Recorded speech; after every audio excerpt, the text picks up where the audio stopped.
صباح الفل. مبدئيا كده ما يغركوش شكل الملخبط وشكل المنعكش ده، عشان انا لسه صاحي من النوم يعني. بس المهم ان انا هقول معلومه مفيده، ركز في المعلومه ما تركزش في شكلي. بص، عموما يعني ربنا خلق كل حاجه لحكمه، فالحاجه اللي ورايا دي ربنا خلقها خليك نفسيتك تبقى كويسه لما تبقى متضايق. ربنا خلقها عشان تحيي حاجات مظلمه فيك.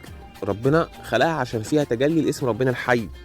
فعلا انت بتشوفها تحس ان الرزق ده بتاع ربنا، بتشوفها تحس ان هي حاجه من الجنه، بتبقى موجود في وسطها تحس بالصفاء وتحس بالطبيعه وتحس كده بفطره ربنا وتحس كل حاجه حلوه. الزرع هتدخل شمس من الشباك تشيل الضلمة من جواك. لكم على سر، الزرع بيتكلم كلام احنا مش بنسمعه بس بيتحس. فانت لما تبقى موجود في وسط الزرع هو هيقول لك كلام دلوقتي انا هسمعه لك. وطول ما قلوبنا فيها ايمان، وطول ما الورد فيه الوان، نصلح اللي عدى وفات.